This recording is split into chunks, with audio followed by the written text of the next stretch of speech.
পরিবার হচ্ছে একটা সমাজের গঠন একক। আপনি সমাজ নিয়ে কথা বলছেন, তাহলে আগে পরিবার ঠিক করতে হবে বা ঠিক করার চেষ্টা করতে হবে। আমি এটা জানি যে একটা পরিবারের সব সদস্য হয়তো নামাজি নাও হতে পারে। নূহ আলাইহিস সালামের স্ত্রী যখন ঈমান নিয়ে আসে নাই, লূত আলাইহিস সালামের স্ত্রী যখন ঈমান নিয়ে আসে নাই, আদম আলাইহিস সালামের সন্তান কাবিল যখন জাহান্নামে যাচ্ছে, আবার ফেরাউনের ঘর থেকে যেমন আসিয়া জান্নাতে যাচ্ছে, তার মানে পরিবারের সবাই যে একরকম হবে নট নেসেসারি। কিন্তু অ্যাজ এ পরিবারের কর্তা, আপনি পরিবারের guardian, as a guardian of family, আপনাকে আপনার রেসপন্সিবিলিটি তো পালন করতে হবে নাকি? পরিবারের আপনার দায়িত্ব নাই? পর্দা প্রতিষ্ঠা করার দায়িত্ব কার? আপনার। আপনার স্ত্রী পর্দা করে না, এই দায়িত্ব কার? এই জিম্মাদারি কার? আপনার সন্তান যে নামাজ পড়ে না, এই রেসপন্সিবিলিটি কার? পরিবারে যে হারাম ঢুকতেছে রিজিকে, এই দায়িত্ব কার? আল্লাহ পাক, আমি মনে হয় বুঝাতে পেরেছি। অতএব পারিবারিকভাবে আল্লাহ পাক আমাদের সবাইকে যেন ইসলামটা ধরে রাখার তৌফিক দান করেন বলি আমিন। 4 নম্বর হচ্ছে, নবী সাল্লাল্লাহু আলাইহি ওয়াসাল্লাম সাহাবীগণ দ্বীনের দাওয়াতি কাজ সবাই আমভাবে করেছে। এমন নয় যে নির্দিষ্ট কিছু সাহাবী দাওয়াতি কাজ করতেন, বাকিরা দাওয়াতি কাজ করতেন না, বিষয়টা কিন্তু এমন ছিল না। সবাই মিলেই দ্বীনের দাওয়াতি কাজ করতেন, যে কাজটা আমরা এখন করি না। কতজন ভাই আছেন যারা ডেইলি কমপক্ষে আধা ঘন্টা করে হলো দাওয়াতি কাজ করেন? হাত তুলেন দেখি। আচ্ছা, নামান। দেখেন, সবাই মিলে যতক্ষণ পর্যন্ত দাওয়াতি কাজ করব না, সৎ কাজে আদেশ অসৎ কাজে নিষেধ, ততক্ষণ পর্যন্ত সমাজ ব্যবস্থা কায়েম হবে না। সবাইকে দাওয়াতি কাজ করতে হবে। একজন আলেম আসবেন, একজন বক্তা আসবেন, ওয়াজ করে যাবেন, দাওয়াত দিয়ে যাবেন, ব্যাস এখানেই ফুল স্টপ, ডোর ক্লোজড, তাহলে হবে না। এভাবে সমাজ প্রতিষ্ঠা হবে না। এভাবে তো বললাম, দাওয়াত দেওয়া হতে পারে, একদিনের ওরস হতে পারে, একদিনের ওয়াজ হতে পারে, একদিনের একটা সম্মেলন হতে পারে, কিন্তু প্রতিষ্ঠা অন্য জিনিস। প্রতিষ্ঠা মানে কি? মানে আমি যে আসলাম, বললাম ভাই 5 ওয়াক্ত নামাজ পড়েন, নামাজের দাওয়াত দিয়ে গেলাম। আর প্রতিষ্ঠা মানে কি? যদি এখানকার অথরিটি আমার কাছে থাকতো আর আপনি নামাজ পড়ছেন না, আমি আপনার দোকান সিলগালা করে ফেলতাম। কোন বুঝতে পারেন নাই? আজান হয়েছে, মার্কেটের দোকান খোলা, দোকান সিলগালা হয়ে যাবে, জরিমানা হবে, ভ্রাম্যমাণ কোর্ট, একদম কোর্ট সাথে সাথে বসে আর ফাইন করে দেয়। এটা প্রতিষ্ঠা। নামাজ পড়বো না মানে? মুসলমান নামাজ পড়বো না কেন? তুমি কি অমুসলিম নাকি নামাজ পড়বো না? এর নাম প্রতিষ্ঠা। এটাকে আপনি করতে পারবেন? আপনি এখন দাওয়াত দিতে পারবেন, ভাই নামাজে আসেন, নামাজ পড়লে এত নাকি হয়, না পড়লেই হয়। তো এই দাওয়াত তো চলছে মাশাআল্লাহ। প্রতিষ্ঠা কখন হবে? যখন সবাই মিলে সমাজটা পরিবর্তন করবে, তখন গিয়ে প্রতিষ্ঠা হবে ইনশাআল্লাহ। সমাজে যারা নেতৃত্ব দেয়, এরা কি আসমান থেকে টপকে পড়ে, না সমাজের ভিতর থেকে বের হয়? সমাজ যদি পরিবর্তন হয়, নেতৃত্ব এখান থেকেই বের হবে ইনশাআল্লাহ। আর যখন আল্লাহওয়ালা মানুষরা উপরে যাবে, তখন দেখবেন তারা এইসব অথরিটি ইম্পোজ করবে ইনশাআল্লাহ। ওই যে বলেছিলেন 1 মাস, খালি একটা মাস ওমরের শাসন যদি চলে, দেখবেন সব একদম ঠান্ডা হয়ে গেছে ইনশাআল্লাহ। সব ঠান্ডা, একদম ঠান্ডা। এটা ভেরি মাচ পসিবল। 1 মাস সময়, 1 মাস, উইদিন 1 মান্থ।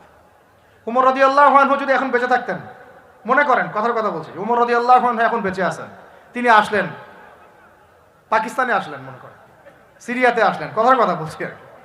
এমন তাকে মনে করেন দায়িত্ব দিল জনগণ যে আমিরুল মুমিনিন, আপনি সমাজটা ঠিক করেন। তার কয়দিন লাগবে? কয়দিন লাগবে জানেন? হ্যাঁ, আমার ধারণা 3 দিন। কয়দিন হয়? 3 দিন। অথবা তিনি বলবেন যে আমার দ্বারা সম্ভব না, আমি গেলাম। কারণ এখানে একটা কারণ আছে, কারণটা শোনেন। আমি কথাটা কেন বলেছি? আলী রাদিয়াল্লাহু আনহুর যুগে কিছু যুদ্ধ হচ্ছিল না, সিফিনের যুদ্ধ, এই যুদ্ধগুলো।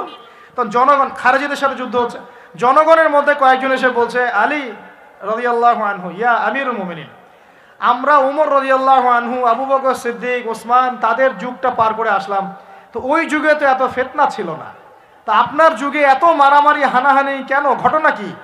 একটু বোঝেন আমার কথাটা, এর মনোযোগ দেন, খুব ইম্পর্টেন্ট কথা। তো আলী রাদিয়াল্লাহু আনহুকে বলছেন, আপনার যুগে এত হানাহানি মারামারি কাটাকাটি কেন? উমরের যুগে তো এমন ছিল না, আবু বকরের যুগে তো এমন ছিল না, ওসমানের যুগে তো এমন ছিল না। তো আলী ইবনে আবি তালেব, বিচক্ষণ মানুষদের মধ্যে অন্যতম একজন বিচক্ষণ মানুষ, তিনি বলছেন, উত্তর দিচ্ছেন, দেখেন কি বিচক্ষণতার উত্তর। তিনি বলছেন, শুনো,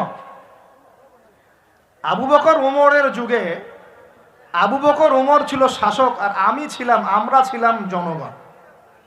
আবু বকর ওমরের যুগে আবু বকর, ওমর, ওসমান ছিল শাসক, আর আমি আলী আর আমার মতো মানুষটা ছিল জনগণ। আর আমার যুগে আমি হচ্ছি শাসক আর তোমরা হচ্ছে আমার জনগণ। কথা বুঝলেন নাই মনে কিছু? বুঝতে পারেন নাই? মানে আলী রাদিয়াল্লাহু আনহুর যুগে যে জনগণরা আছে তারা আবু বকর ওমর রাদিয়াল্লাহু আনহুর যুগের জনগণের মতো নন। এই কারণে আলী রাদিয়াল্লাহু আনহুর সমস্যা ফেস করতে হচ্ছে। তো এটাই বলছিলাম, যখন জনগণ সবাই বলছে আমি সুদ খাবো, সবাই বলছে যে পর্নোগ্রাফি দেওয়া হোক, মদ চলুক, বেপরদামি চলুক, হ্যাঁ জুয়া চলুক, আর আমি বেচারা একা একা বসে যদি বলি না এগুলো সব হারাম, তা আমাকে তো পিঠা এখান থেকে সরাই দিবে মানুষ, তাই না বিষয়টা? তার মানে সমাজের মানুষকে পরিবর্তন করতে হবে, আল্লাহ পাকে এটা বোঝার তৌফিক দেন। মানুষ যখন পরিবর্তন হবে ইনশাআল্লাহ, তখন দেখবেন এখান থেকে যোগ্য নেতৃত্ব উঠে আসবে। এভাবেই সমাজটা প্রতিষ্ঠা হবে ইনশাআল্লাহ আযজা ওয়া জাল্লা। আল্লাহ পাক আমাদেরকে তৌফিক এনায়েত করুন। আর কয়েকটা পয়েন্ট আমি একটু থরলি বলে শেষ করছি। 6 নাম্বার, সাহাবীরা কোনোদিনও হারাম খান নাই। কি খান নাই ভাই? মানে অর্থনৈতিক জীবনে কোনোভাবেই হারামে সম্পৃক্ত হওয়া যাবে না যদি ইসলামী সমাজ চান। ঠিক আছে ভাই? 7 নাম্বার, অনইসলামিক কোনো সংস্কৃতির আশপাশেও যাওয়া যাবে না। ইসলামী সমাজ চান, অনইসলামিক সংস্কৃতি পরিপূর্ণভাবে বর্জন করতে হবে। আল্লাহ পাক তৌফিক দান করুন। 8 নাম্বার, সমাজের একটা বড় অংশ হচ্ছে মেয়ে মানুষ। সমাজের একটা বড় অংশ কি? এদেরকে অ্যাভয়েড করে সমাজে দিন কায়েম হবে। এই মেয়েদের মধ্যে দিনের দাওয়াতি কাজ বাড়াতে হবে এবং মেয়েদেরকে পর্দায় নিয়ে আসতে হবে। এই দায়িত্ব প্রত্যেক পরিবারের কর্তার। পরিবারের কর্তা ঠিক হয়ে যান, সমাজ ঠিক হয়ে যাবে ইনশাআল্লাহ। ঝগড়াঝাটিতে যাবেন না, দাওয়াত দিবেন, নসিহত করবেন, ওয়াজ করবেন। যদি দেখেন বুঝাইতে বুঝাইতে বুঝাইতে বুঝাইতে কোনোই কাজ হচ্ছে না, ওই যে আসহাবুল কাহফের হেদায়েত আছে, ঠিক আছে বাবা তুমি তোমার রাস্তায় চলো, আমি আমার রাস্তায় আল্লাহর সাথে চললাম। ইব্রাহিম আলাইহিস সালাম কি বলছেন? ইন্নী যাহিবুন ইলা রাব্বি সায়াহদিন। মনের মধ্যে কত শূন্যতা দেখেন, তিনি বলছেন ইন্নী যাহিবুন ইলা রাব্বি সায়াহদিন। পরিবার তাড়িয়ে দিয়েছে, বাবা তাড়িয়ে দিয়েছে, সাথে কেউ নাই, কেউ নাই সাথে, একা। ইব্রাহিম আলাইহিস সালাম একা। আল্লাহ পাক বলছেন ইব্রাহিম একাই একটা উম্মত, ইব্রাহিম একাই একটা উম্মত। তিনি বলছেন আমি চললাম একাই আমার রবের পথে, তিনি আমাকে পথ দেখাবেন। এত বড় কথা। এই জন্যই তো ইব্রাহিম আলাইহিস সালামের এত সম্মান। নবীগণের পিতা তিনি, সমস্ত নবীগণের দেখা যায় পিতা তিনি, আবুল আম্বিয়া বলা হয়। কত চমৎকার বালাগাত দেখেন। ইন্নী যাহিবুন ইলা রাব্বি সায়াহদিন, আমি একাই চললাম আমার রবের পথে, তিনি আমাকে পথ দেখাবেন। পাশে কেউ নাই, ভেঙে পড়বেন না, একাই চলবেন, কোনো সমস্যা নেই। তো এই যে বলছিলাম, পরিবারের লোক পরিবারে বুঝান, দাওয়াত দেন, সব ঠিক আছে। যদি দেখা যায় যে অনইসলামিক বিষয়ে চলতে ওদের খুব ভালো লাগে, ইসলামিক বিষয় মানতে খুবই আপত্তি, তখন আপনি আপনার রাস্তায় চলেন, তাকে তার রাস্তায় ছেড়ে দেন। ঝগড়া ছেড়ে দেবেন, জ্ঞান কেচালা যায় না। বাবা তুই তোর রাস্তায় চল, আমি আমার রাস্তায় চলব। তারপরে সন্তান। 9 নম্বর হচ্ছে আমাদের সমাজের একটা বড় অংশ হচ্ছে আমাদের এই যে ছোট ছোট বাচ্চা কাচ্চা সন্তান। আগামী প্রজন্মকে অবশ্যই ইসলামী শিক্ষায় শিক্ষিত করতে হবে, না হলে সমাজ কায়েম করা যাবে না। এই দায়িত্ব এখন আপনাদের সবার। আমি শুধু পয়েন্টটা বলে গেলাম। আর সর্বশেষ 10 নম্বর পয়েন্টটা হচ্ছে এই যুব সমাজের চরিত্রটাকে পবিত্র রাখতে হবে। এটা এত গুরুত্ব দিয়ে কেন বললাম? কারণ যুবকরা হচ্ছে সমাজ পরিবর্তনের হাতিয়ার, এবং যুবকদের চরিত্র যদি একবার নষ্ট হয়ে যায়, পর্নোগ্রাফিতে আসক্ত হয়ে যায় বা মাদকে আসক্ত হয়ে যায় বা মেয়ের পিছনে যদি সময় নষ্ট করা শুরু করে, হ্যাঁ এই যে গুন্ডাগার্দি করে, এই যে পাবজি টাবজি ফ্রি ফায়ার হাবিজাবি এগুলোর মধ্যে ঢুকে পড়ে, ও ওর লক্ষ্য থেকে বিচ্যুত হয়ে যাবে। তখন এই সমাজটাকে দিয়ে আপনি আসলে কোনো কাজ নিতে পারবেন না। এই কারণে এদেরকে একটা আধ্যাত্মিক প্রশিক্ষণের মধ্যে নিয়ে আসতে হবে। নামাজ, তেলাওয়াত, জিকির, হ্যাঁ আলেম ওলামার সহবত, ধারাবাহিকতা রক্ষা করা, প্রয়োজনে ভালো কিছু সামাজিক কাজের মধ্যে তাদেরকে নিয়োজিত রেখে তাদের এই যৌবনটাকে আল্লাহর পথে কাটিয়ে দেওয়ার প্রয়াস নেয়ার চেষ্টা করতে হবে। আল্লাহ পাক আমাদের সবাইকে এই তৌফিক দান করুন, আমিন। আর যুবক ভাইদেরকে বলবো যে চরিত্রই সবচেয়ে ইম্পর্টেন্ট জিনিস আপনার। এখন এই জীবনটার চরিত্র যদি নষ্ট হয়ে যায়, আপনি কোনো অবস্থাতেই আল্লাহর কাছে পার পাবেন না। প্রিয় ভাইরা, চরিত্র হেফাজত করেন।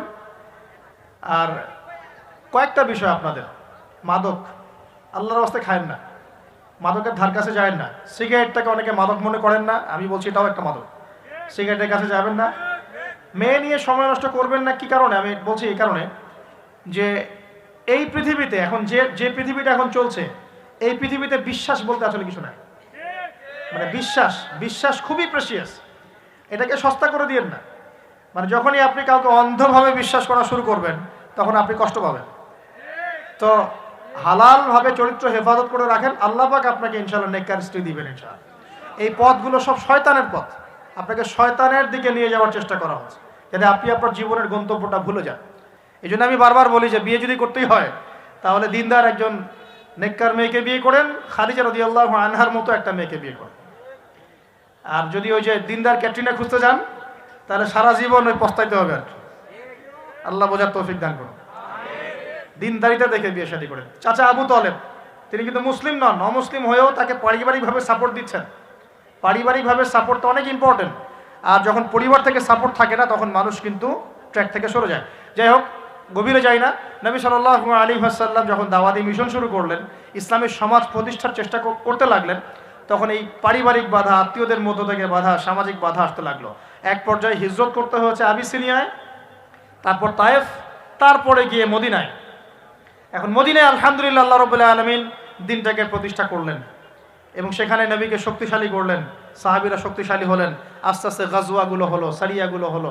এক পর্যায়ে উইদিন 8 থেকে 10 বছরের মধ্যে যে নিঃস্ব হাতে মক্কা থেকে তারা গেলেন মদিনায়, সেই মক্কাই তারা জয় করলেন বিনা বাধায়, বলা যায় অলমোস্ট বিনা বাধায়। প্রায় লক্ষাধিক সৈন্য, লক্ষাধিক সাহাবীদেরকে নিয়ে পুরো মক্কায়, জাজিরাতুল আরবের মধ্যে দিন প্রতিষ্ঠা হয়ে গেল। হলো কিনা? কত বছর সময় লাগছে ভাই বলেন? 23 বছর। আর রাহিকুল মাকতুম বইটা পড়েন তাহলে আপনি ধাপগুলো বুঝতে পারবেন কিভাবে হয়েছে। আমি পয়েন্ট আউট করছি যে কোন কোন পয়েন্টের দিকে তারা বেশি ফোকাস করেছে, কোন কোন কাজগুলো তারা বেশি করেছেন, এবং যুবকদেরকে দিয়েই কাজগুলো করানো হয়েছে। এবং এই কাজগুলো যদি আজকেও বাংলার যুব সমাজ করতে পারে, ইনশাআল্লাহ 23 বছর লাগবে না আমাদের, ইনশাআল্লাহ 23 বছর লাগবে না ইনশাআল্লাহ। কারণ আল্লাহ পাক তো তার নবীর মাধ্যমে জানিয়েছেন যে আখিরুজ জামানে আস্তে আস্তে কি হতে যাচ্ছে সামনে। আগে তো এটা জানা ছিল না যে তখন কি হবে, এখন তো আমরা জানি যে সামনে কি হতে যাচ্ছে। আমরা তো জানি যে ইসলাম কায়েম হচ্ছে সামনে ইনশাআল্লাহ, এটা লিখা হয়ে গেছে। তো আপনি হতাশ হচ্ছেন কেন? আমরা এখানে যারা বসে আছি, আমরা কেউ যদি বেঁচেও না থাকি, আল্লাহ না করুক, তারপরও দিন কায়েম হবে। বাংলাদেশে এখন যত আলেম ওলামা আছে না, সবাই যদি মারা যায় তাও দিন কায়েম হবে। বিশ্বে এখন যত বড় বড় জালেমরা আছে, এর সাথে আরো 10 গুণ জালেম যদি বৃদ্ধি করা হয় এবং ওদেরকে আরো 10 গুণ শক্তিশালী করা হয়, তাও এদের পতন ঘটবে। হ্যাঁ, যত জালেম আছে সারা বিশ্বে, এর সাথে আরো 10 গুণ যদি বৃদ্ধি করা হয়, এদেরকে আরো বেশি বেশি মারণাস্ত্র দেওয়া হয়, ক্ষমতা দেওয়া হয়, তবুও এদের পতন ঘটবে। কারণ কোরআন এবং হাদিস এই কথা বলে দিয়েছে যে ইসলামী সমাজ তো সামনে আসছে, বুঝতে পারলাম। এখন আমার পয়েন্ট, আমার মানে ফাইন্ড আউট করা পয়েন্টগুলো হচ্ছে এই কয়েকটা পয়েন্ট। আমি 10টা পয়েন্ট বলছি। মানে 1, নবী সাল্লাল্লাহু আলাইহি ওয়াসাল্লাম সাহাবীগণ, স্পেশালি যুবক সাহাবীগণ, সাহাবীদের মধ্যে বেশিরভাগই যুবক ছিলেন। যুবকরা আপনারা ভালো করে বোঝার চেষ্টা করেন, তারা ইসলামী সমাজ প্রতিষ্ঠার জন্য প্রথমত নিজেরা আগে জ্ঞান চর্চা করেছে। কি করেছেন ভাই? নিজেরা আগে কোরআন হাদিসের জ্ঞান চর্চা করেছেন। যত বড় বড় লেকচার দেন, নারায়ে তাকবীর, আল্লাহু আকবার স্লোগান তোলেন, আইওয়া শোডাউন যাই করেন, জ্ঞান চর্চা না করা পর্যন্ত দিন প্রতিষ্ঠা হবে না। জ্ঞান চর্চা করতে হবে। রাজি আছি ইনশাআল্লাহ ভাই? আমরা রাজি আছি তো ইনশাআল্লাহ যে আমরা আল্লাহ পাকের কোরআন এবং নবীর সুন্নতের জ্ঞান অর্জন করবো ইনশাআল্লাহ। এবং জ্ঞান অর্জন একটা ধারাবাহিক প্রক্রিয়া, একদিন 2 দিন করে থেমে যাব না। আমরা প্রতিদিন একটু একটু একটু একটু করে আগাবো ইনশাআল্লাহ। একটা রুটিন ফিক্স করে নেবেন, ডেইলি 1 ঘন্টা করে আপনি পড়াশোনা করার চেষ্টা করেন। আমি অনেক লেকচারে কিছু সিলেবাস বলেছি, আপনাকে কোরআন পড়তে হবে, আরবি ভাষা শিখতে হবে, হাদিসের কিতাবগুলো পড়বেন, ইতিহাস, ইসলামের ইতিহাস পড়বেন, ইসলামিক অর্থনৈতিক বইগুলো পড়বেন, বড় বড় রিনাউন্ড ওলামায়ে কেরামদের বইগুলো পড়বেন, সিরাত পড়বেন, আকীদার বই পড়বেন, ফিকহের কিছু বই পড়বেন। মানে আপনার একটা ক্লাসিক্যাল পড়াশোনার ধারা থাকতে হবে। এবং এই পড়াশোনা একা একা করা যাবে না। কিছু বই আপনি একা হয়তো পড়তে পারবেন, কিন্তু অনেক কিতাব আছে যেগুলো আপনি একা পড়তে পারবেন না। আপনার বিজ্ঞ ওলামায়ে কেরামের সোহবত দরকার আছে। এটার দায়িত্ব আপনার, আপনি খুঁজে বের করবেন কার সোহবতে আপনি যেতে চান। আল্লাহ পাক আপনাকে তৌফিক দান করুন। প্রথম কথা জ্ঞান অর্জন। 2 নম্বর, দিন প্রতিষ্ঠা ইসলামী সমাজ ব্যবস্থার জন্য সাহাবীগণ নিজেরা আমল করিয়ে দেখেছেন, শুধু জ্ঞান অর্জনই করেন নাই। যে জ্ঞান অর্জন করেছিলেন সেটা আমল করে দেখিয়েছেন। যেমন উমর রাদিয়াল্লাহু আনহু বলতেন যে সূরা বাকারা হিফজ করতে আমার সময় লেগেছে 12 বছর। কত বছর?